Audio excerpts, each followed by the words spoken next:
Hi guys, welcome back to my channel. Hope आप सभी बहुत अच्छे से होंगे।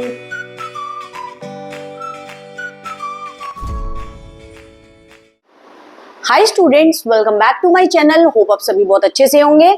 बेटा, आज हम करने जा रहे हैं chapter organising of class 12 business studies. और बच्चा, जैसे कि आप लोगों को पता है, हम 3 पार्ट ऑर्गेनाइजिंग चैप्टर के कर चुके हैं। आज हम करने जा रहे हैं 4th पार्ट और होपफुली आपने तीनों पार्ट अच्छे से कर लिए होंगे। मैं पहले आपको यही सजेशन दूंगी, आप समझना एंड देन उसको लिख करके लर्न करना और केस स्टडीज जरूर कर लेना। बेटा, कोई सा भी चैनल हो, आपको कोई भी बिजनेस स्टडीज थ्योरी तो करवा देगा, लेकिन आपको हमारे चैनल पे एक स्पेशल चीज दिखेगी। हर एक टॉपिक के बाद आपके पास केस स्टडीज है। मोस्टली बच्चों की प्रॉब्लम यही होती है कि मैम एंड में केस स्टडीज कैसे होगी, हमें स्ट्रेस है। तो आपको स्ट्रेस रिलीव करने के लिए मैंने हर एक टॉपिक के बाद केस स्टडीज करा रखी है। अब बेटा, आप लोग ही तो हैं जो पढ़ाई करेंगे, और जिन बच्चों ने अभी तक पढ़ना स्टार्ट नहीं करा, वो समर वेकेशंस एंड होने पे है। बच्चा, स्टार्ट कर दीजिए पढ़ाई। और जो हमारे चैनल पे नए हैं, जल्दी से सब्सक्राइब कर लीजिएगा और अपने फ्रेंड्स के साथ भी शेयर कर लीजिएगा। चलिए फटाफट से अब हम देखते हैं 4th पार्ट। आज हमारा जो टॉपिक है बच्चा, वो है हमारा डेलीगेशन ऑफ अथॉरिटी। अब डेलीगेशन ऑफ अथॉरिटी क्या होता है बच्चा? डेलीगेशन ऑफ अथॉरिटी का मतलब बहुत ध्यान से समझिएगा। अथॉरिटी डेलीगेट करना यानी अथॉरिटी बांट देना। अथॉरिटी का मतलब होता है पावर, पार जिसको हम बोलते हैं। अथॉरिटी बांट लेना अपने सबऑर्डिनेट के साथ, अपने मैनेजर के साथ, ताकि जो आपका टॉप लेवल मैनेजमेंट है, उनके जो जरूरी, जो इंपॉर्टेंट काम है वो उनकी तरफ ज्यादा ध्यान दें और वो क्या चीज करें, पार और लोगों के साथ बांट दें। ठीक है बच्चा। अब एक बात और याद रखना, जिसको ये अथॉरिटी दी जाएगी काम कंप्लीट करने के लिए, अगर मैनेजर को दी गई है तो मैनेजर ही आंसरेबल होगा उस काम का। अब मैनेजर आगे चाहे सबऑर्डिनेट में बांट दे, वो जिम्मेदार नहीं होंगे, वो आंसरेबल नहीं होंगे टॉप मैनेजमेंट को। जिम्मेदार कौन होगा? मैनेजर। अभी आपको समझाऊंगी भी ये क्या चीज है। ठीक है, चलिए अब देखते हैं। Delegation of authority merely means the granting of authority to the subordinate to operate within the prescribed limit। अब जब भी कोई टॉप मैनेजमेंट या मैनेजर डेलीगेशन यानी डेलीगेट करता है, अथॉरिटी देता है किसी को काम करने की, ठीक है, जैसे कि इस केस में है granting of authority to subordinate. Subordinate को क्या दी? अथॉरिटी यानी पावर, याद रखना। ठीक है, to operate within the prescribe limit. लेकिन पार दी है, लेकिन किस चीज में? प्रिस्क्राइब लिमिट में, ताकि वो पार का मिसयूज ना कर ले। एक प्रिस्क्राइब लिमिट में, एक लिमिट में उनको क्या दी है? पार दी है, अथॉरिटी दी है कि इतनी ही लिमिट में उनको काम करना है, ताकि वो कोई भी उसका मिसयूज ना कर पाए। ठीक है, अब क्या चीज होता है, बहुत ध्यान से सुनना। Delegation of authority refers to downward transfer of authority. यानी डाउनवर्ड समझते हो? डाउनवर्ड जैसे हमारे लेवल्स ऑफ मैनेजमेंट होते हैं। पहले आपका टॉप लेवल मैनेजमेंट हो गया, ठीक है, यहां सब आ जाएंगे। फिर आपका मिडिल हो गया, ठीक है, फिर आपका हो गया बच्चा लोअर लेवल। अब क्या चीज है, बहुत ध्यान से सुन लीजिएगा। जो टॉप लेवल मैनेजमेंट है वो अथॉरिटी बांट देगा या तो मैनेजर्स में या सबऑर्डिनेट में, या मैनेजर्स में या सबऑर्डिनेट्स में। तो उसको क्या कहा जाएगा? Delegation of authority. अगर टॉप लेवल मैनेजमेंट ने मैनेजर्स को अथॉरिटी डेलीगेट की है, तो आंसरेबल काम के जिम्मेदार कौन होंगे? जो भी रिस्पॉन्सिबिलिटी दी होगी, जो भी काम दिया होगा, वो कौन होगा? मैनेजर्स होंगे। अगर मैनेजर्स ने आगे वो काम दे दिया सबऑर्डिनेट को, तो सबऑर्डिनेट जिम्मेदार नहीं होंगे। सपोज करो टॉप लेवल मैनेजमेंट ने मैनेजर को कोई काम कहा है, ठीक है, ये काम आपको करना है, और मैनेजर ने वो आगे काम वर्कर्स या सबऑर्डिनेट को दे दिया। तो अगर वो काम कुछ खराब हो गया तो इसके जिम्मेदार मैनेजर होगा, सबऑर्डिनेट नहीं होगा। ये बात याद रखना। वो होता है आपका डेलीगेशन ऑफ अथॉरिटी, और delegation of authority with in this prescribed limit होता है, ताकि उसका मिसयूज ना हो जाए। ठीक है, अब it refers to downward transfer. अब क्या करा टॉप लेवल मैनेजमेंट ने? डाउनवर्ड ट्रांसफर कर दिया। किस चीज को बच्चा? ठीक है, downward transfer of authority from a superior to a subordinate. Superior से सबऑर्डिनेट को क्या कर दिया? पावर को ट्रांसफर कर दिया। अब manager, no matter how capable he is, can not manage to do every task on his own. बच्चा, बहुत ध्यान से सुनना। मैनेजर चाहे कितना भी कैपेबल हो, वो हर एक टास्क जो आपके ऑर्गेनाइजेशन का है वो सारा अकेले तो नहीं कर सकता, सारे काम खुद ही थोड़ा ना कर लेगा। ठीक है, His success lies in his ability to multiply himself through delegation of authority. वो ये बात क्या करता है, वो ये बात बोल रहा है उसकी सक्सेस, मैनेजर की सक्सेस किस चीज में छुपी हुई है, एबिलिटी, काम करने की क्षमता, टू मल्टीप्लाई हिमसेल्फ, कि वो कितने लोगों से आगे अच्छी तरह से काम करवा सकता है ताकि ऑर्गेनाइजेशनल गोल एफिशिएंटली और इफेक्टिवली अचीव हो सके। ठीक है, अब otherwise his activities would be restricted to only what he himself can do. अगर बेटा वो आगे किसी और को पावर नहीं देगा काम करने की, तो वो सिर्फ क्या होगा, उसकी एक्टिविटी उसी तक रह जाएगी कि वो ही काम करेगा जितना उसके पास काम है। अगर वो लोगों को भी मौका देगा, आगे पार देगा काम करने की, तो हो सकता है वो भी अच्छे काम और अच्छे सीख जाए और उनके भी प्रमोशन के भी चांस हो और अच्छा स्किल और अच्छी सीख लें वो। ठीक है बच्चा, लेकिन अगर कोई भी काम खराब हो गया तो उसका जिम्मेदार कौन होगा, मैनेजर, वही टॉप मैनेजमेंट को क्या होगा, आंसरेबल होगा। अब देखो, authority granted must equivalent to the responsibility. अब एक बात ध्यान से सुनना, जैसे मैंने आपको बताया है जिसको अथॉरिटी दी है उसी को रिस्पॉन्सिबिलिटी दी जाएगी। याद रखिएगा, वो ही रिस्पॉन्सिबल होगा काम का, जिसको पावर दी गई है वो ही रिस्पॉन्सिबल किसका होगा, काम का। ठीक है, जो काम उसको करने के लिए दिया गया है वही आंसरेबल होगा फिर टॉप मैनेजमेंट को। फिर डेलीगेशन डज नॉट मीन अब abdication that is even if manager delegates task he remains answerable for it। अच्छा, एक बात ध्यान से सुनना, अब जो हम पढ़ेंगे वो देखिए, delegation does not mean abdication। Delegation का मतलब ये नहीं है कि किसी को भी पावर दे दो, that is even if manager delegates the task he remains answerable for it. जैसे मैंने बताया आपको, अगर डेलीगेशन का मतलब ये नहीं है कि आप आंसरेबल नहीं होगे, ठीक है, अब्डिकेशन नहीं होगे, आंसरेबल नहीं होगा, जिसको काम दिया जाएगा, अगर मैनेजर को ड्यूटी दी जाएगी ना, मैनेजर को डेलीगेट करी जाएगी अथॉरिटी, तो he remain answerable for it as he was before delegation, क्योंकि उसी को काम दिया गया था, उसी को डेलीगेट करा गया था काम। The authority delegated to subordinate is temporary.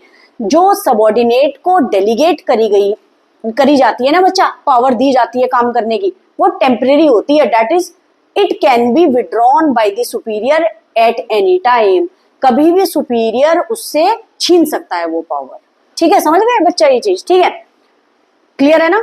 अब देखिए आगे, अब है आपका एलिमेंट्स ऑफ डेलीगेशन। ठीक है, आई होप बच्चा आपको ये बहुत अच्छे से समझ में आया हो, और अगर समझ में नहीं आया तो मैं आपको एक अच्छे से पॉइंट क्लियर करके बता दूं। ये लो, ध्यान से देखिएगा। देखो, पेन दूसरा ले लेते हैं ताकि आपको अच्छे से समझ में आए। देखो, डेलीगेशन ऑफ अथॉरिटी आपको अच्छे से समझा देती हूँ, आपको क्लियर हो जाएगा। देखिए बच्चा, आपको बहुत अच्छे से बता रही हूँ। देखिए, ये कौन है आपका सुपीरियर, यानी टॉप मैनेजमेंट, ये आपकी टॉप मैनेजमेंट है। फिर आ जाते हैं जी मैनेजर, फिर आपका ये है मैनेजर। ठीक है, अब आपका ये है इस लोअर लेवल पे सबऑर्डिनेट। अब बहुत ध्यान से सुन लीजिएगा, आपके टॉप मैनेजमेंट ने, ठीक है, जो आपका एमडी है, ठीक है, मैनेजिंग डायरेक्टर है, उसने क्या कहा, उसने डेलीगेट करी अथॉरिटी किसको, मैनेजर को। डेलीगेट करी पावर यानी अथॉरिटी किसको, मैनेजर को। ठीक है, किसको दी है, मैनेजर को, कि ये काम आपको कंप्लीट करना है। ठीक है, अब आप बहुत ध्यान से सुनिए, क्योंकि टॉप मैनेजमेंट को बहुत जरूरी काम था, जो इंपॉर्टेंट काम है वो देखेगा, तो उसने मैनेजर को डेलीगेट कर दी अथॉरिटी। ठीक है, डेलीगेट कर दी। अब उसके बाद मैनेजर ने क्या करा, ये काम दे दिया सबऑर्डिनेट को। ठीक है, अब उसने क्या करा, डेलीगेट कर दी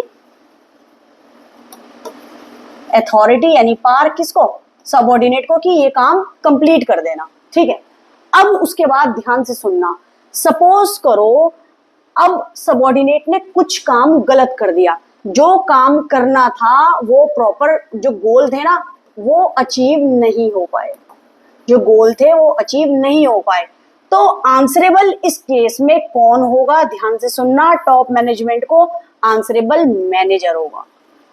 आंसरेबल कौन होगा, मैनेजर होगा इस केस में, ठीक है, क्योंकि काम किसको दिया था, मैनेजर को दिया था, ठीक है, सबऑर्डिनेट को उसने काम आगे डेलीगेट कर दिया था, लेकिन टॉप मैनेजमेंट ने तो काम मैनेजर को होगा। अगर कुछ गड़बड़ होगी तो आंसरेबल कौन होगा, मैनेजर होगा, किसको, टॉप मैनेजमेंट को। That is known as delegation of authority. और एक बात और आप याद रखना, जो सबऑर्डिनेट को डेलीगेट करी जाती है अथॉरिटी, जो पावर जो सबऑर्डिनेट को दी जाती है, वो कभी भी उनसे छीन सकते हैं, वो कभी भी उनसे, वो टेम्परेरी बेसिस पे होती है, याद रखना, वो टेम्परेरी बेस पे होती है। कभी भी सुपीरियर उनसे पावर ले सकता है, कभी भी सुपीरियर पावर ले सकता है, किससे, आपके सबऑर्डिनेट से। ये टेम्परेरी बेस पे होती है, ये याद रखिएगा, ठीक है, सबऑर्डिनेट की ये। अब एक चीज और याद रखिएगा, जिसको अथॉरिटी दी जाएगी, जिसको अथॉरिटी यानी पावर दी जाएगी, वही रिस्पॉन्सिबल होगा काम का, ठीक है, क्योंकि आपका जो अथॉरिटी है वो किसकी इक्वल है, रिस्पॉन्सिबिलिटी है। अगर इस केस में मैनेजर को अथॉरिटी दी गई थी तो रिस्पॉन्सिबल बच्चा कौन होगा, आपका मैनेजर होगा, ये बात याद रखिएगा, ठीक है। इसमें सबऑर्डिनेट का रोल नहीं है, मैनेजर ने तो आगे काम सबऑर्डिनेट को दे दिया था। और एक चीज और याद रखिएगा, डेलीगेशन ऑफ अथॉरिटी हमेशा क्या होता है, डाउनवर्ड, यानी क्या चीज करना, पावर को डेलीगेट करना डाउनवर्ड। टॉप मैनेजमेंट क्या करता है, डेलीगेशन ऑफ अथॉरिटी करता है, क्या, downward.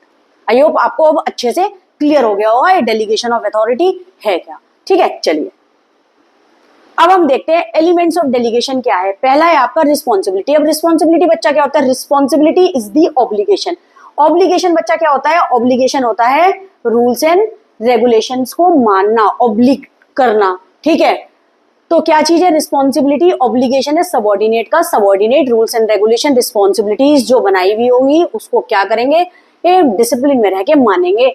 To proper perform assign duty, जो ड्यूटी सबऑर्डिनेट को दी गई है उसको क्या करेंगे, ऑब्लिग करेंगे, ठीक है, उसको बोला जाता है रिस्पॉन्सिबिलिटी। सपोज करो तुम क्लास 12 के स्टूडेंट हो और आपका टाइम 4 बजे का ट्यूशन टाइम हो, ठीक है, या आपका 7:30 स्कूल टाइमिंग हो, तो आपकी रिस्पॉन्सिबिलिटी होनी चाहिए ना कि आप 7:30 बजे तक 7:30 तक स्कूल पहुंच जाएं।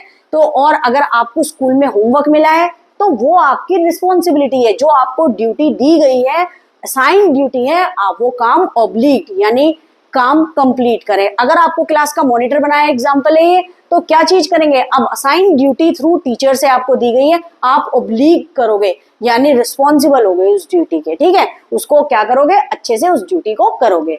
इट अराइजेज आउट ऑफ, जो रिस्पॉन्सिबिलिटी है वो कहां से अराइज हुई है, सुपीरियर सबऑर्डिनेट रिलेशनशिप, ठीक है।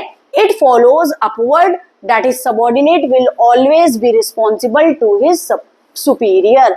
तो ये बात बोल रहे हैं ये अपवर्ड फ्लो करती है, क्यों, that is subordinate will always be responsible to his superior. Subordinate हमेशा रिस्पॉन्सिबल किसके लिए होते हैं, अपने सुपीरियर, जो भी सुपीरियर उनको रिस्पॉन्सिबिलिटी देंगे सबऑर्डिनेट वो काम करेंगे, तो इसलिए ये अपवर्ड है, that is a subordinate will always be responsible to his superior. बच्चा ठीक है, अब आप ये रिस्पॉन्सिबिलिटी है, कभी आप ये सोचो ये टॉपिक की मैम अभी तो डेलीगेशन ऑफ अथॉरिटी बता रही थी कि वो डाउनवर्ड होता है, दिस इज रिस्पॉन्सिबिलिटी, तो रिस्पॉन्सिबिलिटी में अपवर्ड बोला है, subordinate will always be responsible to his superior. अब देखें हमारी रिस्पॉन्सिबिलिटी बता दिया हमने, अब होता है हमारा अथॉरिटी आया। अब अथॉरिटी क्या होता है, देखिए अथॉरिटी का मतलब याद रखना पावर देना काम करने के लिए, ठीक है। Authority refers to the right of an individual to command his subordinate. Authority क्या चीज होती है बच्चा, राइट ऑफ एन इंडिविजुअल होता है कि वो कमांड करे सबऑर्डिनेट को and take action within the limit of his position, और कोई भी एक्शन ले तो अपनी पोजीशन में रह करके ले जो उसकी लिमिट है, ठीक है बच्चा, आउट ऑफ लिमिट जाके ना करें, पावर का यूज करें, जितनी पावर उनके पास है उसी पे क्या चीज करें, उसी लिमिट में रह के काम करें, ठीक है। It arises out of superior subordinate relationship. अब अथॉरिटी भी कहां से आई है, सुपीरियर सबऑर्डिनेट रिलेशनशिप से। It flows downward, that is superior to subordinate. अब जो मैंने आपको बताया था, देखिए डेलीगेशन ऑफ अथॉरिटी बताया था ना, ये डाउनवर्ड क्यों है, क्योंकि ये सुपीरियर से सबॉर्डिनेट की तरफ जाती है। टॉप मैनेजमेंट ने जो डिसीजन ले लिया है, जैसे काम करवाना है वो मैनेजर को बता देगा और मैनेजर काम करवा देगा किससे, सबॉर्डिनेट से। तो ये क्या होती है, डाउनवर्ड। याद रखना रिस्पॉन्सिबिलिटी अपवर्ड, ठीक है, क्योंकि वो रिस्पॉन्सिबल होते हैं सबॉर्डिनेट किसके लिए, सुपीरियर के लिए, जो काम उन्होंने, जो रिस्पॉन्सिबिलिटी उन्होंने दी है। अथॉरिटी क्या किस तरफ फ्लो होती है, वो डाउनवर्ड, ठीक है बच्चा। और दोनों में एक चीज कॉमन है, it arises out of the superior subordinate relationship. बहुत इजी लैंग्वेज में, बहुत अच्छा है, अच्छे से कर लेना। अब भाई हमारा अकाउंटेबिलिटी क्या है, ये है हमारा आंसरेबल, ठीक है। आंसरेबल क्या है, accountability refers to the answerability for the final outcome of the assigned work. अब किसी को आपने वर्क असाइंड करा है तो फाइनल आंसर तो वही करेगा, अगर उसमें कोई प्रॉब्लम हुई तब भी आंसर करेगा, और वो बहुत अच्छा बना तो भी वो वही आंसरेबल होगा, ठीक है। गोल अचीव हो गए तो भी आंसरेबल, गोल नहीं अचीव हुए तो भी आंसरेबल। तो अकाउंटेबिलिटी क्या होता है, answerability for the final outcome. Outcome होता है बच्चा रिजल्ट, ठीक है, ऑफ द असाइंड वर्क, जो काम आपने लोगों को करने के लिए दिया है। Accountability can not be delegated. याद रखना, आंसरेबल दूसरे पे नहीं, हम दूसरे इंसान पे नहीं दे सकते कि सपोज करो काम मैंने खराब करा है और आंसरेबल हम कहें कि कोई और आंसर दे दे, तो वो आंसर नहीं होता। अकाउंटेबिलिटी को हम शिफ्ट नहीं कर सकते। आंसरेबल एक पर्सन की जगह कोई और नहीं दे सकता, जिससे आंसरेबल होगा, जिसको काम असाइन करा होगा, जो रिस्पॉन्सिबिलिटी लेगा वही आंसरेबल होगा, ठीक है। A subordinate is accountable only for the responsibility which is delegated, but superior will still be accountable for the outcome. अब बहुत ध्यान से सुनिएगा, accountability can not be delegated, ठीक है, हम समझ गए, शिफ्ट नहीं करी जा सकती, ठीक है। Answerable, subordinate is answerable only for responsibility. Subordinate सिर्फ आंसरेबल होंगे किस चीज के लिए, जो उनको रिस्पॉन्सिबिलिटी दी गई होगी काम करने के लिए, which is delegated. But superior will still be accountable for the outcome. लेकिन सुपीरियर यानी आपका जो मैनेजर वगैरह होगा वो अकाउंटेबल, वो आंसरेबल होगा किस चीज के लिए, आउटकम यानी रिजल्ट के लिए। क्योंकि मैनेजर ने तो क्या करा, रिस्पॉन्सिबिलिटी दे दी सबॉर्डिनेट को कि ये काम करना है, लेकिन अगर उन्होंने गलत कर दिया, मैंने जैसे कि अभी आपको बताया था, उन्होंने गलत कर दिया, तो आंसरेबल कौन होगा, आपका मैनेजर, टॉप मैनेजमेंट को, ठीक है। तो it flows upward from subordinate to superior.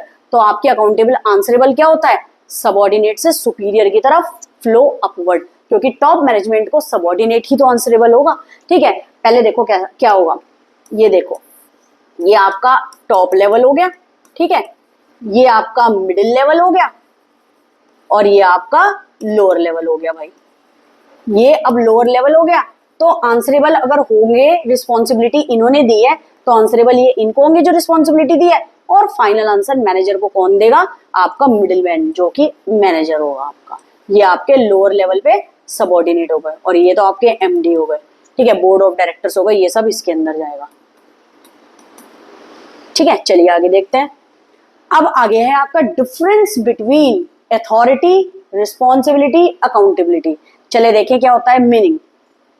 पहला मीनिंग देख लेते हैं क्या है। अथॉरिटी क्या होता है, it is the right to command over subordinate. Authority क्या चीज होती है, पावर देना। It is right to command over subordinate, की कमांड दे सकते हैं हम सबॉर्डिनेट को। Responsibility, it is the obligation to carry out assign task. जो सबॉर्डिनेट को काम असाइन करा है तो उसका ऑब्लिगेशन करेंगे वो, मतलब ये कोई भी हो सकता है। It is the obligation to carry out assign task, जिसको ये असाइन टास्क काम दिया है वो उसको ऑब्लिगेट करेगा। आंसरेबिलिटी, अब answerability to superior regarding the outcome of, outcome यानी result, to the assigned task, ठीक है बच्चा। अब ओरिजिन देख लीजिए, it originate from formal position. Formal मतलब टॉप मैनेजमेंट, ठीक है, जिसने डिसीजन मेकिंग पावर ली है। It originate from delegated authority.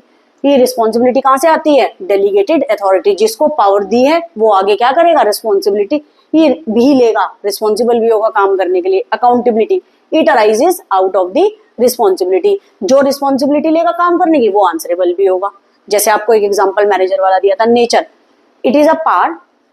मैंने बताया नेचर में क्या होगा, अथॉरिटी का मतलब पावर होती है, रिस्पॉन्सिबिलिटी ड्यूटी है, अकाउंटेबिलिटी ऑब्लिगेशन है यानी आंसरेबल, ठीक है।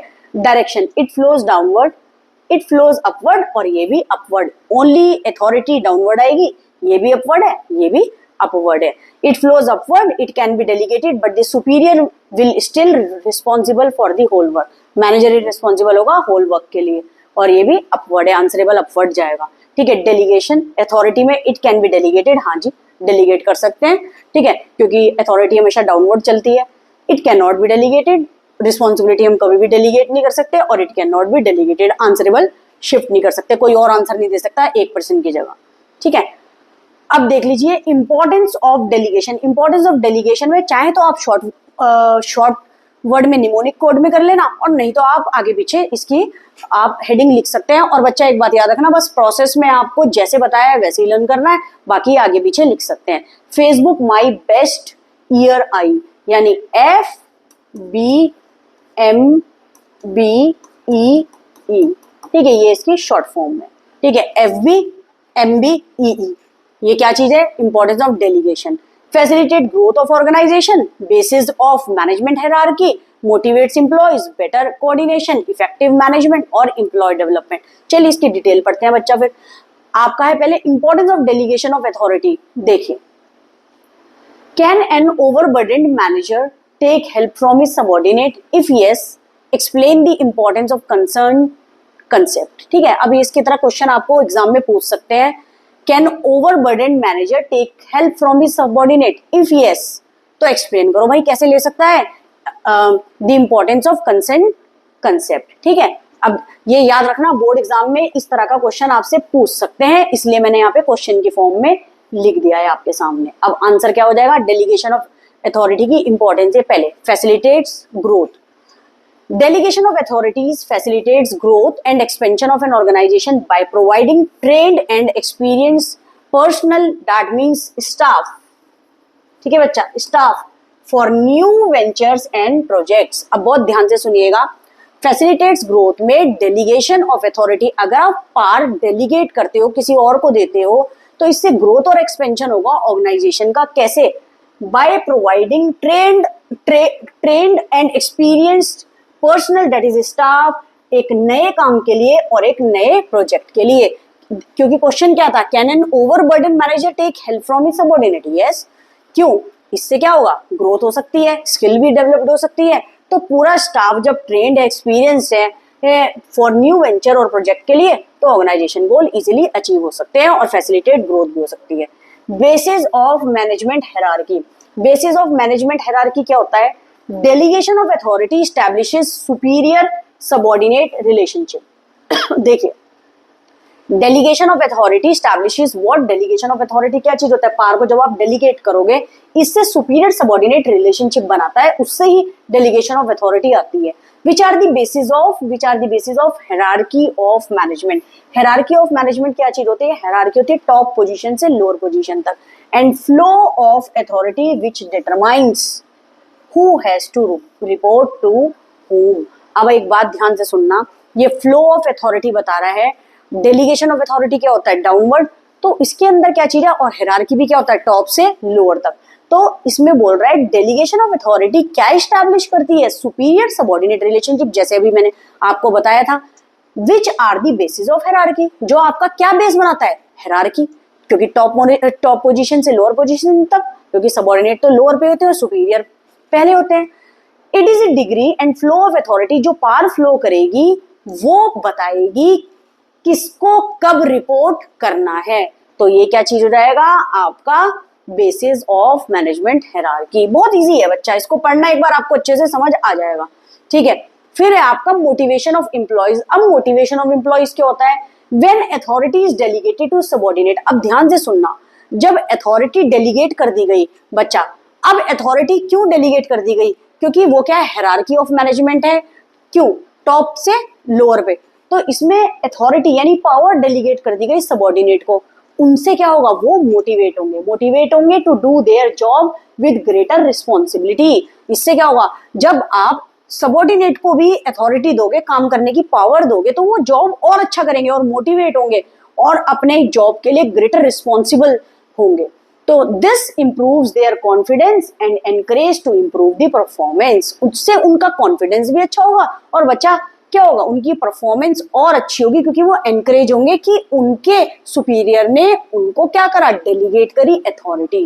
ठीक है बच्चा, फिर है बहुत इजी है, फिर है better coordination. When authority is delegated to subordinate, they are granted freedom for taking decision. अब उनको फ्रीडम होगा सबॉर्डिनेट को कि भाई हम डिसीजन ले सकते हैं, हमारे पास पावर है इसकी।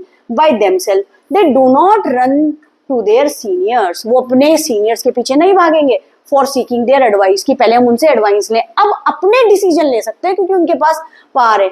It takes less times and avoid delay in taking decision, और क्या हो जाएगा, हाँ अवॉइड डिलेज, देरी नहीं होगी डिसीजन लेने में। ठीक है बच्चा, नेक्स्ट देखिए, effective management relief to top management. अब मैनेजमेंट बहुत अच्छा हुआ बच्चा तो उसमें क्या होगा, टॉप मैनेजमेंट रिलीफ। देखिए, through delegation manager can get routine work done by his subordinate. Through delegation manager क्या करेगा, can get routine work done by his subordinate which enables him to concentrate on important matters which need more attention। अब manager delegate कर देगा authority यानी power दे देगा subordinate को कि भाई तुम ये काम कर लो, ठीक है। तो उससे जो मैनेजर को जो इंपॉर्टेंट मैटर होगा, इंपॉर्टेंट वर्क होगा बेटा, वो उस पर ध्यान दे सकता है ना, विच नीड मोर अटेंशन। ठीक है, this effective delegation leads to enhancement of managerial effectiveness. इससे वर्क ऑफ द मैनेजर और इफेक्टिव बन जाएगा। ठीक है बच्चा, और मैनेजमेंट भी क्या होगा, इफेक्टिव। नेक्स्ट है एम्प्लॉइज डेवलपमेंट। अब एम्प्लॉइज का डेवलपमेंट तो होगा ही होगा। As a result of delegation employees get more opportunities to utilize their talent. अब एम्प्लॉइज को पूरा का पूरा एक अपॉर्चुनिटी मिलेगी कि क्या वो अपना टैलेंट दिखा सके बच्चा, जब उनको पार मिली है काम करने की। तो they also develop the ability to handle complex and difficult task. Complex होता है जो बहुत मुश्किल हो, और डिफिकल्ट टास्क भी अब खुद ही मौका दिया जाएगा कि वो हैंडल करे और किसी सीनियर से जाके या मैनेजर से जाके ना पूछे। ठीक है, this result in development of subordinate. इससे क्या होगा, डेवलपमेंट होगा सबॉर्डिनेट का, स्किल्स नॉलेज सब चीज और अच्छी होगी, और सबसे पहले इंडिपेंडेंटली वो काम करेंगे। अब किसी के पीछे जाकर के पूछेंगे नहीं कि हमें ये बता दो। ठीक है, and also prepares them for higher designation, जो कि मैंने आपको शुरू में भी बताया था, हायर डेजिग्नेशन के लिए वो प्रिपेयर हो जाएंगे, उनसे उनका प्रमोशन भी होगा जब वो अपनी स्किल्स दिखाएंगे। ठीक है, चलिए हम आगे देखते हैं बच्चा। अब है आपका केस स्टडी। ठीक है बच्चा, अब केस स्टडी के लिए सबसे पहले मैंने आपको बताया है, आप क्वेश्चन एक बार रीड कर लीजिएगा और फिर हम आंसर पढ़ लेंगे। Identify the concept followed by Kavita Ghai which help her to open new branches of the restaurant। अब हमें ये तो पता चलेगा कविता जी क्या कर रही हैं, रेस्टोरेंट खोलना चाह रही है, उसकी न्यू ब्रांचेस के बारे में हमें कंसेप्ट बताना है। Second question, explain briefly the 2 point of importance. चलिए अब हम चल लेते हैं, अब देखते हैं फटाफट। Kavita Ghai was the MD of the restaurant in Lucknow called healthy kitchen. नाम क्या है, healthy kitchen. The restaurant was doing well and the volume of work started increasing slowly and steadily. ठीक है, काम बढ़ता गया उसका धीरे धीरे धीरे करके। Kavita Ghai was not able to manage all the work on her own. अब इस बात पे ध्यान दीजिएगा, कविता घई अकेली काम को मैनेज नहीं कर पा रही थी। The increasing magnitude of work made it impractical for her. अब जैसे जैसे काम बढ़ता गया उसके लिए पॉसिबल नहीं है कि वो हैंडल करे सारे काम खुद से। तो moreover her objective is to open more branches. अब वो अपने एक रेस्टोरेंट से वो और ब्रांचेस खोलना चाहती थी एट डिफरेंट प्लेसेस। तो सारा काम तो खुद नहीं कर सकती थी बच्चा।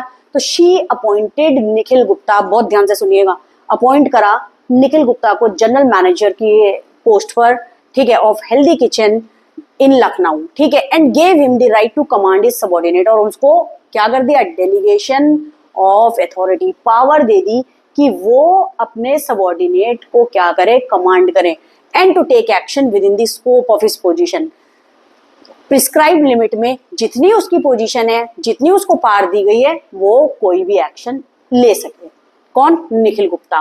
For smooth running of the restaurant she also gave him authority to hire, and ये पावर भी दी थी कि वो हायर कर सके एंड ट्रेन कर सके staff as per the requirement, जितनी भी रिक्वायरमेंट हो। ठीक है, इससे हमें तो पता चल गया है डेलीगेशन ऑफ अथॉरिटी है बच्चा। ठीक है, Kavita Ghai was satisfied with the work of Nikhil Gupta. अब निखिल गुप्ता बहुत अच्छा काम कर रहे हैं और वो सेटिस्फाइड भी है, and was able to open other branches. Agra में भी ब्रांचेस खोल दी, कानपुर में भी खोल दी उसने।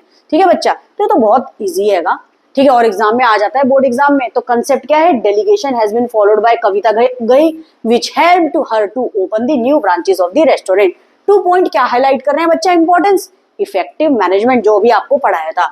Delegation leads to effective management of business enterprises. This is because it enables the manager कि वो यूटिलाइज कर सके अपनी सारी कॉम्पिटेंस यानी intelligence and potential of subordinate optimally, और जितना पोटेंशियल सबॉर्डिनेट का है वो सारा का सारा इसमें लगा देगा काम में। इससे क्या होगा, इफेक्टिव मैनेजमेंट। और यहाँ इफेक्टिव मैनेजमेंट कैसे हुआ, जब आपकी, देख लीजिए बच्चा, पहले मैं आपको एक लाइन बताना चाह रही हूँ।